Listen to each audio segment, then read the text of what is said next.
Hi there, folks. This is the Queso You Didn't Know show. I'm Queso, and joining me as always is the unbeatable, undeniable. Toberto Simpson. Hey, everybody. I'm glad you're listening wherever you're listening to, whether it's Spotify, YouTube, TikTok, or Dig This Talberto. We're on Apple Podcasts now. Find us wherever you get your podcasts, and if those aren't the places, make those the places. Now, I got a good one for you today, ladies and gentlemen, because let's be so real. Everybody loves Naruto. Everybody loves a good shinobi, right? Oh, what's a shinobi? It's a ninja. See, today we're going to be talking about the most famous spy in human history. You know the image. You've seen it on lunchboxes and video games, 80s action movies. The figure in head to toe black pajamas, the straight sword strapped to the back, throwing stars that kill instantly, disappearing in a literal puff of smoke. We are, of course, talking about the ninja. But here's the spoiler alert to start the show. Almost everything I just listed is fake. It's theater. It's pop culture hallucination. The black pajamas, that comes from stagehands in kabuki plays who wore black to be invisible to the audience. The straight sword never existed. Never existed. Metallurgically, it makes no sense. The magic spells, exaggerations of gunpowder and psychology. If you strip away the Hollywood gloss, the real story of the ninja, or more accurately, the shinobi, is actually much more interesting. See, I said shinobi. Ninjas are what, I'm sorry, people at the gathering of the Juggalos call each other. See, they didn't know what ninjas were, right? It's about a special forces group in the 15th and 16th centuries. A group of mountain farmers who refused to bow to samurai, developing a form that was terrifying of guerrilla warfare to protect their homes and eventually became the most sought after mercenaries in Japan. So today we are going to be talking about real men who do things secretly. We're going to talk about the Republic in the mountains, the brutal war that nearly wiped them out, and how they survived by becoming the Shogun's secret police. But first we have to address the name. We always say ninja, but historically that word wasn't really used until the 20th century. The period correct term is shinobi no mono. The word shinobi comes from the character for endurance, stealth, or hiding, and if you look at the kanji, it's actually a blade placed over a heart. It implies a hardness of spirit, a willingness to do the dirty work that noble samurai wouldn't touch, and that distinction between the noble samurai and the pragmatic shinobi is where our story begins. Well, all in all, I think that this is just a reminder of how recent a lot of history is, as we always talk about. You know, the fact that I was literally born in the same century that the word ninja came about says a lot, you know, and just beyond that, this is not just the tale of this show, but the tale of, or one of the tales of history. Just how much everything is either a facade or damn near that. Because for most of that to be fake, it makes you question everything that you have to that you look upon in history. You know. It really does, and I think our show is doing a good job of letting people know, do the work if you want to learn something. Obviously, we'll bring you all the facts we can, but there's even more to it than what we got covered here. And it is good to look into history, man. Like until we did this, bro, I didn't realize how much of ninja shit was fake. We knew they existed, but man, once you really start getting in the nuts and bolts, it's way more exciting than any manga or TV show can make it out to be. And you're right, like it's so wild to think that that bastardization of history was happening in the same century we were being born. Mm-hmm. Can't really ask for much more than that. Maybe it's a reason I saw the George Carlin quote that I saw today, but it was basically, I think it was before we did the pre-show or whatever, a little bit before, but basically saying, don't just teach your children to read, but teach them to question everything they read, you know? And I think that is so fair. And Remember that, people. There's always more history to everything we talk about than just what you think there is. And you'll see that going through this, to understand the ninja, you have to look at the map of Japan, specifically two regions, Iga in the Mai prefecture and Koga in the Shiga prefecture. These places are geographically unique. They're relatively close to Kyoto, the ancient capital, but they are surrounded by insane rugged mountains. It's a geological fortress. Historically, these mountains were the home of Shugindo monks. Shugindo is a form of mountain asceticism. It's hardcore religion. We're talking about guys who would sit under freezing waterfalls for hours to purify their spirits, march for days without food, and hang off vertical cliffs to reach enlightenment. That's important because this physical conditioning became the foundation of ninjutsu. Think about it. If you can stand under a freezing waterfall for 3 hours in February without shaking, you can definitely hide in a muddy ditch for 3 days waiting to assassinate a warlord. The locals in Iga and Koga absorbed these techniques from the monks, but they didn't use them for enlightenment. They used them for war. You have to understand the mindset here. The samurai down in the valleys were obsessed with Bushido. They wanted to announce their names, fight face to face, and die with honor. The mountain people of Iga and Koga, they didn't care about honor. They cared about survival. They developed a counter philosophy. Is the enemy stronger than you? Run away. If you have to lie, lie. If you have to stab someone in the back or poison their rice or burn their castle while they sleep, you do it. This wasn't cowardice, it was asymmetry. They were farmers fighting professional soldiers. They couldn't win a fair fight, so they made sure the fight was never fair. Hmm. Now, before I dive off into anything, that is just something you have to tip the hat to. You know, it's a nice little strategy. But above all else, like you said, just so much more exciting than anything we could ever see in a movie because it is reminiscent of the first edition of, I think it's Dark Knight Rises, the Christian Bale movie, where he's doing all that, all those different techniques and stuff, all those ascetic type techniques before he reaches a certain level of mastery, you know? And it's reminiscent of that because it makes a hell of a lot of sense, like you said, to where if you could do something like that, you definitely have the patience to wait in a muddy ditch to assassinate a warlord. So, just overall, discipline is key. And I really like the fact that you announce that as a religion. I think that means a lot too, not as a practice or anything, because that's the case with a lot of things that are far Eastern too. It'd be not looked at as a religion, but a philosophy or something like that. But apparently this was.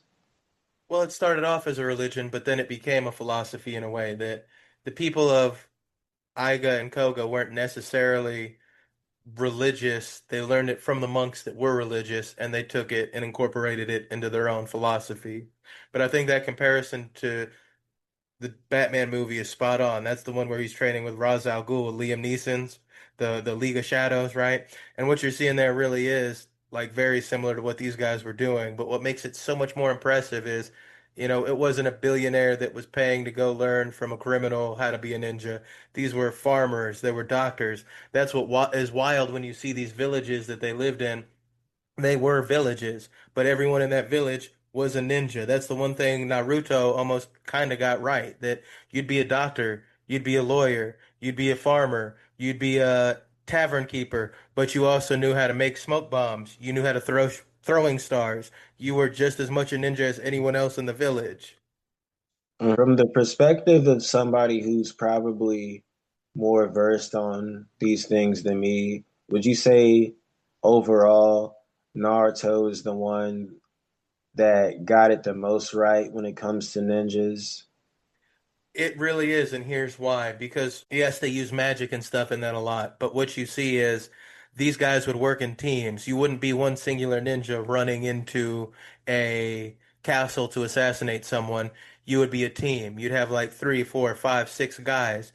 And like Naruto, every family has a specialty. No, it's not using a crazy ass Shinigami or whatever. It's you actually knowing, okay, my family is experts in explosives, so he's going to go be the explosives guy. My family is an expert in disguise, so I'm going to be the disguise guy. My family is a lockpicking expert. Everybody had their own technique that they had mastered more so than everyone else, so everyone contributed as a team. Yeah, Naruto really did nail it in that sense. And there were different levels. You did have beginner ninja, journeyman ninja, master ninja, and the master ninjas really did sit in the village and take contracts and send these teams out. So yeah, Naruto, it really does come very close to nailing what it would have been like. Hmm. Okay, okay. So, am I wrong or no? That's Avatar. Okay, that's the one with the blue people. Okay. Or then the one with the airbender, the earth, fire, water, air. He is the last airbender. But then you start seeing how wild this history gets. Here's the part nobody really talks about. In the 15th and 16th centuries, the Sengoku Jidai, or Warring States period, Japan was a feudal dictatorship. What your lord told you, you lived and died by the whim of the daimyo. But Iga and Koga were different. Because of those mountains, they were isolated. And inside this isolation, they formed something that looked suspiciously like a democracy. They called it an Iki, a league. The people of Iga essentially created a republic. They didn't have a single lord. They had a council of the most powerful families, the Jizamurai. They made decisions collectively. They signed pacts in blood saying, if one of us is attacked, we all fight. They refused to pay taxes to outside warlords. They refused to let samurai armies march through their land. To the samurai warlords, this was terrifying. A peasant democracy that knows how to kill you in your sleep. That's a feudal nightmare. But the warlords were also practical. They realized these mountain people had skills the samurai didn't have. So the Iga and Koga became mercenaries. They became the private military contractors of the 1500s. A lord would hire them for wet work, arson, spying, assassination. It was strictly business. An Iga ninja might be hired to burn down a castle one week, and then the next week he's hired by the guy who owned the castle to spy on the arsonist. No loyalty to the flag, only to the contract. So overall, well, first of all, that's real Hitman like, and that's basically what it is. It's reminiscent of Murder Inc., right? The original Murder Inc., the contract killers who were hired to do basically killings for the mob. And that's what this is, like no loyalty. It's only to money. And I think we're tapping on things that are unprecedented or at least unknown to a vast degree twice in a row because and especially at that time period in Asia, I think for them to have a republic, which is basically the same form of government we're living in, that it's really, I mean, it's pretty slim, I'll say. It is. It's really, really unheard of. And it's the feudal period there too. 15, 16th century, you look at where Europe was, it's the same way. Nobody in Europe had a democracy. They were all listening to kings and queens. And for them to have a democracy, it is super forward thinking. And it just shows the adaptability of these guys and the fact that they really were independent spirits. As you said with the contract killers, man, that's the perfect comparison. It is exactly like Richard Kuklinski, the Iceman. That motherfucker would get a job for the Gambinos one week and then work for the other four families the next week. Like, it didn't matter who it was as long as they were paying him and he got to kill people. Yeah, and while we're keeping up with that and just overall brilliant strategies, do you see that as something that's used by used by people who are especially strategic throughout time, like whether it's Henry Kissinger not being loyal or bound down to one president, Queen Elizabeth Isabella d'Este, I believe it's pronounced. It's just overall the concept of being just not being bound down to one person is overall the way to go, or just one thing, just expanding your options. I think it shows a very strategic mind, and I think we saw it perfectly with the Haiti revolution that we did. That's exactly what they did. They played the French, they played the British, they played the English. And anybody else that wanted to get involved. The Spanish, they were playing everybody. So I do think that loyalty is important, but it's important, who you're showing loyalty to. These ninjas were loyal to each other because they swore a blood pact. They bled together, they died together, they killed together. They knew each other personally. That village was a family, and you'd be willing to die for that motherfucker out in the field. But at the same time, I think it is the way you survive as these guys, that if they picked one warlord to be loyal to, then that puts them in their pocket and they're no longer this independent state. So, yeah, I think that's the beauty of having a republic or independence, is that you then have the option to choose the enemy of my enemy is my ally for now, or I will work with this guy, I'll work with that guy. It gives you a lot more freedom and a lot more options for sure. Mm-hmm. Mm-hmm. Yeah, and to the republic for which it stands, they say. One nation under ninja. Yes, sir. Yeah, fact. And overall, you know how much I hate to keep up bringing up this similar things, but you can't help but notice esoteric connections and simply just about everything that's hidden within history, and this is definitely no exception. I feel you. And you know what? Weigh in on it and we'll get into the esotericism here right after I let you know once these guys were hired, what did they actually do? If you read the manuals that survived, like the Ben and Shukai, it breaks down the methodology. And it wasn't magic, it was pure psychology. They utilized the five elements of evasion, but in practical ways. Fire meant lighting a fire far away to distract guards so you can sneak in the opposite gate. Water meant using duckweed to cover your head while you submerged yourself in a moat. Wood meant the classic ability to climb trees or hide in foliage, but their biggest weapon wasn't stealth, it was social engineering. The technique is called Shichihode, or Seven Disguises. Forget the black suit. If you walk into a castle town wearing a black mask, you are going to be arrested immediately. You want to be the gray man. You want to be so boring that people's eyes slide right off you. They dressed as the people nobody pays attention to. Camuso monks. Those are the guys with the basket heads playing flutes, street entertainers, merchants, fortune tellers, things like that were perfect for hiding your face, carrying weapons, blending into a crowd. The philosophy was simple. If a samurai sees a warrior, he draws his sword. If he sees a dirty monk begging for rice, he ignores him. That ignore reflex, that was the ninja's invisibility cloak. They were master actors.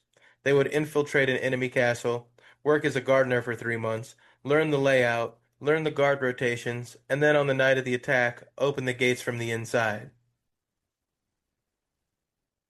Now, that's pretty reality based, and that's all you could hope for from a history exposition, you know. But as far as the esotericism, it comes down to the elements, you know, fire, water, earth, air, or at least things of that nature. It's just a continuation of the really based esoteric principle that humans are essentially, or everything is basically essentially made up of four of different elements, and our lowest element is the earth portion of us. Then above that, it goes water, then air, then fire, and that's the highest, most spiritual, self realized version of ourselves. And it also translates towards the whole Yahweh tetragrammaton, how do you pronounce it? The four letters, and just things of that nature. They use similar philosophy, you know. I definitely get where you're going with that. And to be able to apply it to their craft is what is really cool too, that you're seeing them take that esoteric thought that the monks taught them when they were teaching them how to stand under a waterfall in February for 4 hours. And then they're translating it. It's just like you said, that Batman comparison. You take the philosophy and then you apply it practically. Just being able to bring things like that into your life, because between me and you, all in all, that's what I try to get out of anything, to just not be a guy who can say, I read a bunch of things and I know a bunch of shit, but overall, how do I apply this to my life? It's good that I've read a bunch of books on Buddhism, but am I really just reading it to say, okay, I'm really well versed on all these different things, or am I reading it to say, I've I'm well versed on all these different things, and I also apply it to where it needs to be applied, meaning reading this and that about Buddhism teaches me that at the end of the day, nobody outside of me makes me mad, makes me upset. I'm the one who grants that. So act accordingly, and just things of that nature. And I think that's the best thing you can do with material like that. Like, there's people that could tell you every Buddhist principle and everything that the prince did before he became the Buddha and not understand how to put it in their life. That is the difference. You are doing the work and putting practicality to it where someone else is just taking the information and sitting on it. That stuff like this is supposed to be applied to your life. And we can see that in the ninjas. Like you said, with the having a republic, with the not being loyal to anyone that you don't owe loyalty to, that these are hidden lessons you can apply to your life just the same as Buddhist principles. Hmm. Yeah, for a fact, for a fact. It's definitely all in that same family. And part of me wonders how, or if I'm sure he met up with certain people of a stature, but people would even tell stories about how supposedly Jesus, Muhammad, and the Buddha all met. Of course, fanciful shit, but just imagine, something like that happening. To be a fly on the wall for that conversation, right?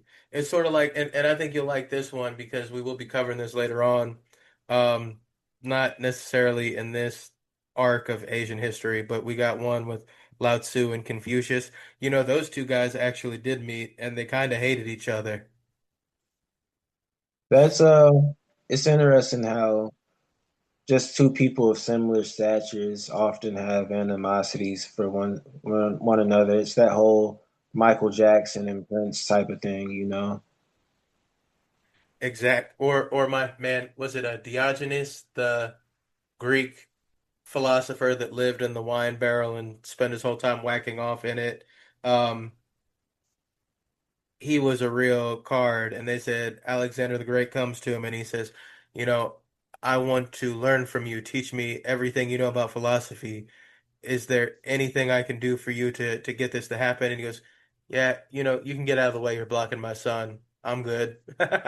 Like, bro, you think about, like you said, these historical figures that are alive next to each other, and this philosopher just popped off to Alexander the Great in that way. Like, sometimes it's cool to see it because it's like, man, that has to be humbling as that other motherfucker. Speaking of things like that, they say it's always good to keep somebody who, as a person of power, it's good to keep somebody who's of artistic value next to you, you know? You see that with like the Medicis and stuff. Yeah, that a lot of those people had artists they paid for, and that's why nobody I think really cared for Da Vinci at the time because it's like, we pay him this money, but he gives us these art that these not what we want. He Mm-hmm. keeps he keeps drawing dongs and everything. Right, right. But you're right, But because if you got the artist, you're showing I'm an intellectual, and then you can kind of be a warlord that slaughters entire villages and go, no, but you see, I'm an intellectual. that's what it's all about, appearance and, the Medicis. That's talk about people who are in the History Hall of Fame, you know. Oh yeah, and the way exactly like I'm gonna hire this artist to make a lot of pretty things, so you guys don't necessarily see all the shitty things I'm doing behind the closed doors. Yeah, and I mean, just thinking about in particular Catherine Medici, between me and you, like you sold off your own daughter basically to be married to a king and stuff like that because you want access to what's going on inside the kingdom and you want just for political connections and upbuilding basically. Well, it's like And the old school equivalent of, oh, this celebrity wants to hang out with my child. Sure, Kevin Spacey, you can hang out with my kid. yeah, it's always have those as they say, people have been selling their kids since the beginning of time. But hey, if it gets you into a kingdom, man, if it gets you next to the king, I don't know. I'm not saying I would do it, but I get why they did it. Oh damn. Well, let's not head towards being canceled. And next section. Right, right. Let's get into this gear real quick and let's shift gears because when we start talking about the gear the ninja used, we got to mention that the movies, that's where it really starts to get all of the ninja things wrong. Let's start with the kunai. In Naruto or Mortal Kombat, this is a deadly throwing knife. In reality, it was a gardening trowel. It was a masonry tool. Think about it. If you're undercover as a farmer, you can't carry a sword. But nobody asks questions about a farmer carrying a trowel. They use the kunai to dig holes under walls, pry open doors, or gouge holes in plaster. It was a crowbar, not a missile. And the shuriken, the throwing stars, they weren't for killing. If you throw a small flat piece of metal at a samurai wearing lacquered armor, he's just going to get annoyed. Shuriken were distraction tools. You throw it at the enemy's face, he blinks or flinches, and in that split second, you run away. It was a tool for escape, not for murder. But they did have some nasty tricks. This is the part that gets kind of gross. The shinobi were experts in biological warfare. They would take their blades or their caltraps, those spikes you throw on the ground, and they'd coat them in horse manure or distinct poisons. The goal wasn't to kill you instantly, it was to give you tetanus. You might survive the cut during the fight, but a week later you'd die of lockjaw.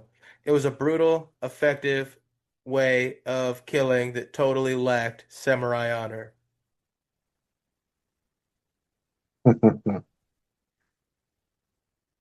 Well, we could say that's a shitty way to die. But boom. But I see what you did there. right, right. Just shows how far some people will go and how deep warfare can get, and overall, even warfare today, because from what I hear, the stories that we don't even hear about what really goes on over there, it gets way deep. it gets way deep, like the stuff that doesn't even make it to the that doesn't even make it to the interviews or the movies or anything like that. And you're 100% right about just the awful shit you don't really hear about happening out in battlefields and war. Like we were saying with the samurai one, man, people try to romanticize this shit, but in reality, what it comes down to is, man, sometimes you just gotta put some horse shit on a throwing star and poison somebody. Like that's what war is. It's not a beautiful thing. It's not romantic. Yeah, nothing at all romantic about that. I mean, we can say at best that even in those days, they probably attracted some females, but was it worth it all that much? You know, maybe not. Maybe not. Exactly. Exactly. But whatever gets you through the day, I guess. And I guarantee you, ninja sex was just as smelly as any other sex. And before we, you know, pivot, speaking of whatever gets you through the such and such, have you ever heard the song Whatever Gets You Through the Night by John Lennon and it's what's his name? The gay guy who plays piano. He did the song Stand with Eminem at the Grammys. Elton John. Yeah. And if you needed any proof, ladies and gentlemen, that Darius is not white, there it is. Yeah, motherfucker, let him know you know Elton John. Shit. I suppose. But yeah, nice little record. Nice little message. I haven't heard that one, but I'm gonna have to look into it, man. I'm sure it was a fire little song there. Oh yeah. John Lennon had a nice little solo range. George Harrison too, quiet as it's kept. Man, he was the best Beatle in my opinion. And when it comes to best things, we're gonna get into the best thing that happened to the ninjas. See, they hit a golden age in their independent ninja republic, but everything good has to come to an end. Even John Lennon's career. It wasn't gonna last forever, this republic. A free state, as you noted, is super rare in this region of the world at this time period, and one that exists in the middle of a dictatorship is a threat.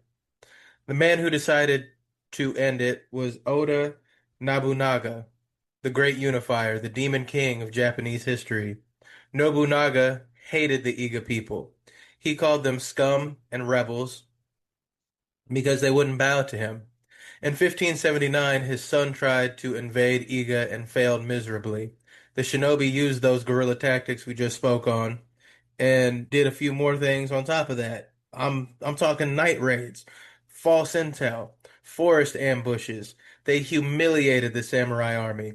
Nobunaga was furious. In 1581 he returned, and he didn't bring a small force.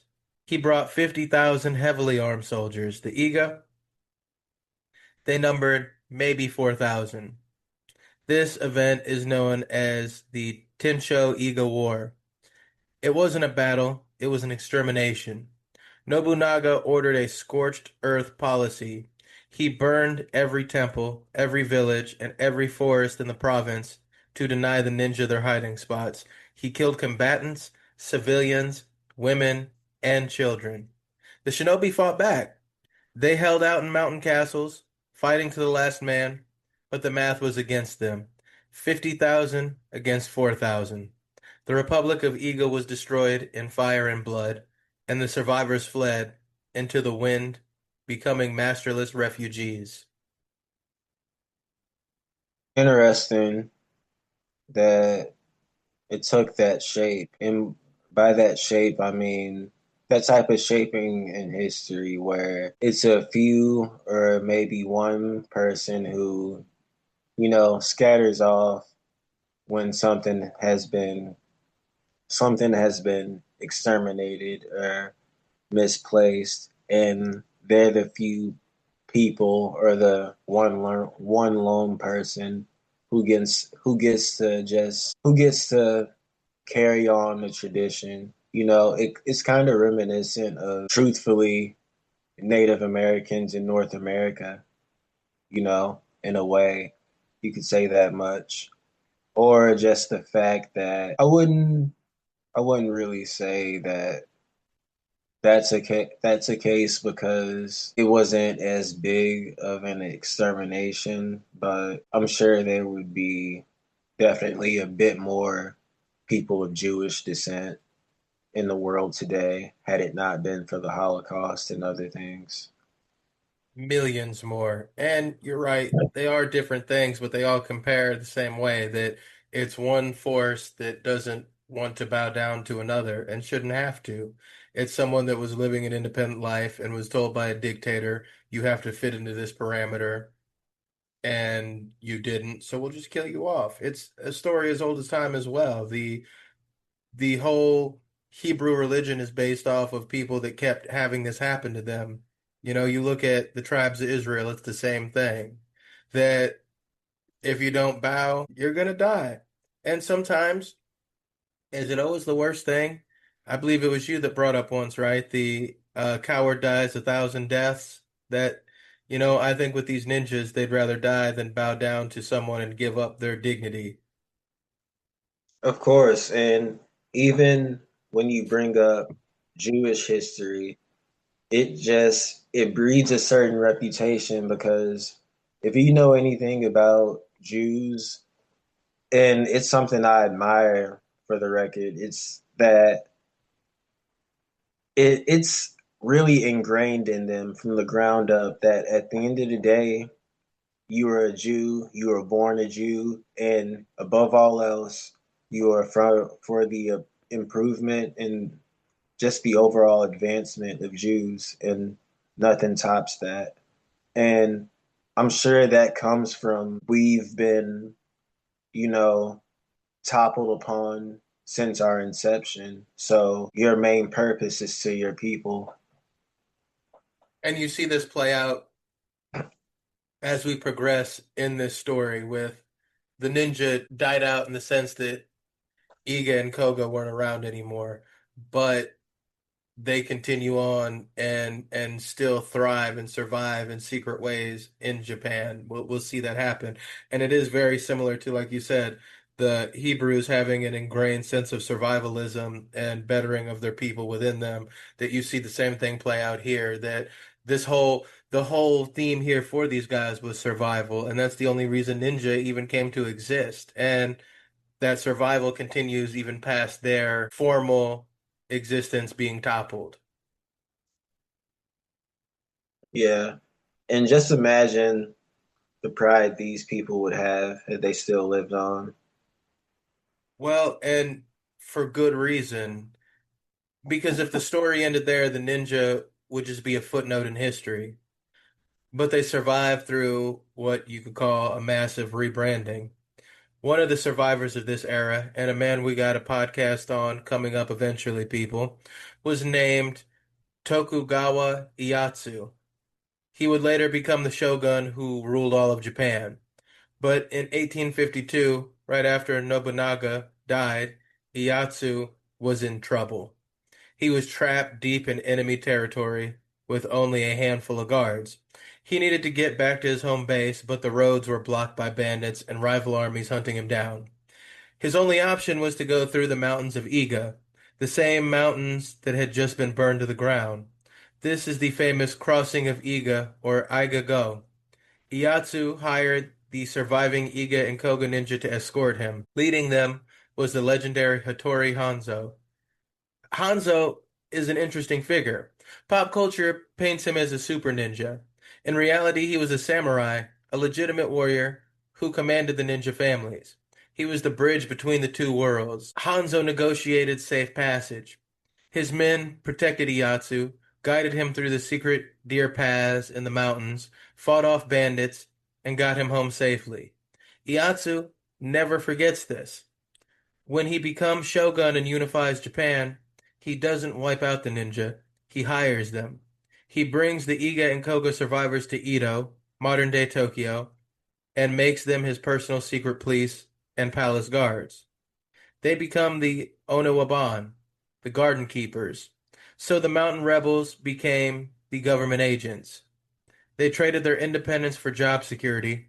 They patrolled the castle, they spied on other lords, and they ensured the Tokugawa rule lasted for 250 years.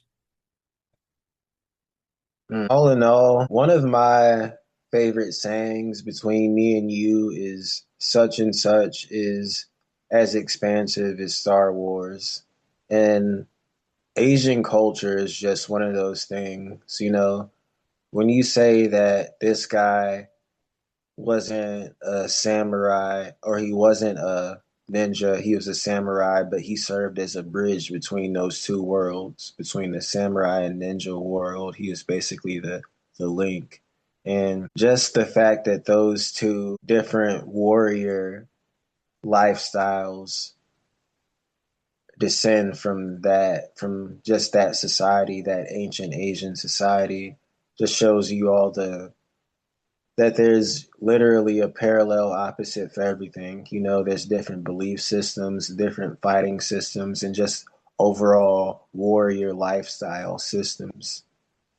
And to see how they can kind of almost integrate and synergize off of each other. And that Star Wars comparison, so fucking spot on because George Lucas literally took from Asian culture and Japanese culture, and I'm sure you see it being an esoteric student yourself. A lot of like the Force be with you and stuff comes from esoteric thought. The Jedi or samurai, the bounty hunters or ninja. He pulls so much of Asian culture into that like that is the best comparison I've ever really heard. And if man, little kids on the playground knew, I like ninjas, I like samurai, bro, they existed at the same time. Come on, that's cool as fuck, like you said. hmm And overall, now that you mention it, like I know the name, or I guess the title C3PO means something to you, knowing about Star Wars. And that makes me think that he's referring to the whole gold soul type of thing, Who knows? Exactly, exactly. People see it, and on the surface, it's just like we're talking about, like, not to compare these things or be sacrilegious, but we're talking about the Bible and the allegories and stuff in there, where if you look at it on the surface, well, this is just a story about a magic carpenter. But if you look at the allegories, it's like, okay, this is really what's being said in this subtext. Blah, blah, blah. Same with Star Wars, man. People see it and they think, oh, it's just some movie. It's just some entertainment, some vapid shit that isn't really about anything.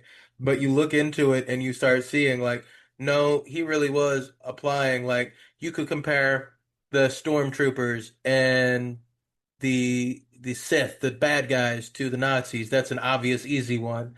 But then you look deeper and you're like, okay, the whole Jedi thing kind of works off of samurai principles. The Force be with you and it's in everything. That's like a Hermetic principle or a Buddhist philosophy.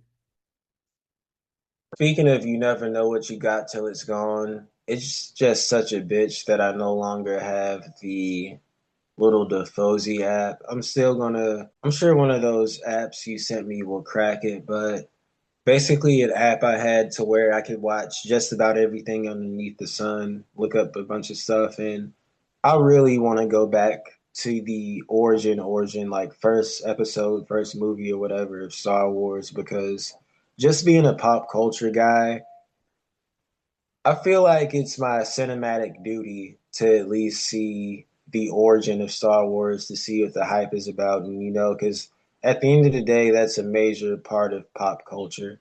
There's no mention in pop culture without mentioning Star Wars eventually, you know. And I'll tell you, that'll be on those sites I sent you, man. And you gotta see it. First one, best movie of the franchise. I don't care who you are. You can fight me on this. That's the hill I'm dying on. A New Hope is the best Star Wars movie you made. And you know why it's the best? Because he didn't know he was gonna get sequels, bro. So when you see that first movie, it's literally set up beginning to end to be one singular insular story because he wasn't sure he'd get another shot at it, and it works by itself as a standalone. It's the best Star Wars movie. Yeah, just like I said, pop culture all around. Like I was watching I Love Lucy episodes on that bitch. You know what I mean? Just got to see what connects in pop culture and why. Well, exactly. And it's so fun to go and see where the origins are, as you said. Like, okay, I like goofy ass comedies. Where did Martin get the idea for Martin? Where did Seinfeld get the idea for Seinfeld? And then you go back and watch, like, oh, okay, these guys were watching The Honeymooners. Oh, these guys were watching The Brady Bunch. Oh, these motherfuckers were watching Andy Griffith or The Sanford and Son show.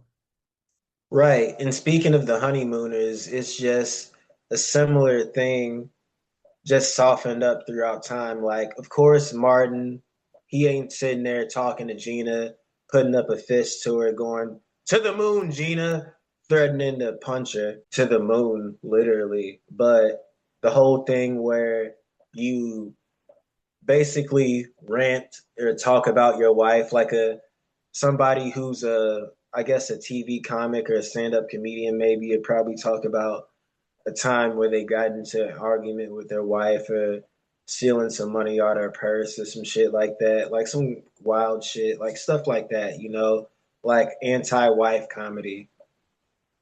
Exactly. And even further than that, you wouldn't have the Flintstones, the Simpsons, or Family Guy without the Honeymooners. It's one of those things definitely because my first introduction to it, I don't know if you ever saw the Cedric the Entertainer remake of the movie. They made a movie of it, but yeah, then I found out it was an actual show from back in the day. And it's an okay show. It's super dated. You can like it feels very like old as fuck, but you can see where like okay, Honeymooners became Flintstones. Flintstones became the Simpsons. Simpsons became Family Guy. You can see the progression. And speaking of progression, it's really wild when you start seeing the progression of the legacy the ninjas leave behind. The most ironic part of their legacy comes in the fact that once the peaceful Edo period started, real ninjutsu started to die out. There were no wars to fight. The ninja families became bored security guards sitting in guard shacks. To preserve their legacy, and let's be honest, to justify their paychecks, they started writing manuals. The famous books like the Benson Shukai were written in the late 1600s, decades after the fighting stopped.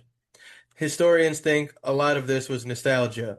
Old men writing down, back in my day, we used to jump over walls and breathe underwater. And then came the theater. Kabuki and Bunraku needed villains. They needed spectacle. So they took the historical shinobi and gave them magic powers.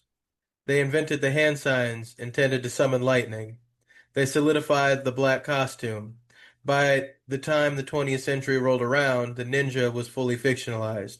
We fell in love with the black pajama Superman. But looking back at the history, I think everybody here would agree that reality that we discussed is so much cooler. And it for a fact was because not only is truth more stranger than fiction, sometimes it's just more cooler, it could be more cooler also. That's the greatest takeaway, if any, from this, I'll say. Exactly that. And as you said, the fiction can be cool, dude. Batman was cool. Him getting trained by fucking Liam Neeson, cool as shit. But if you didn't have this real life shit happening, this real life ninja shit that we just discussed in depth here, you wouldn't have had that movie. So exactly what you're getting at. It is stranger, it is cooler, and without it, sometimes you don't even have the fiction to be cool to begin with. And to go a little deeper, do you think that's just an overall reasoning or an overall calling? You should see it that way to just to be more truthful as a person because you just get so much more out of truth generally than you do out of something that's fictionalized, whether it's something like this that's educational or just from lived experience. I think you're definitely onto something. I think that You have to live to be able to make art, even if you want to be a hell, let's be honest, writing and stuff, in a way, it's just making up stories. It's a weird form of lying in a sense, if you think about it. Acting, the same thing. But to be able to do that, you have to live life, man. You can't write a book if you never live life, and you can't write a book people want to read if it isn't honest. So, yeah, I think you're 100% right on that, that you have to be real with yourself, go out and experience life, and then you have real stories that you can fictionalize into a novel if you want to. You have real experience you can pass on and share to other people.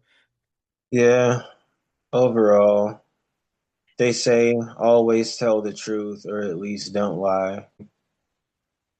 And then go and find the truth if it's hidden out there, man. You like Naruto? Go learn about real ninjas. Maybe that's how some of you wound up here, man.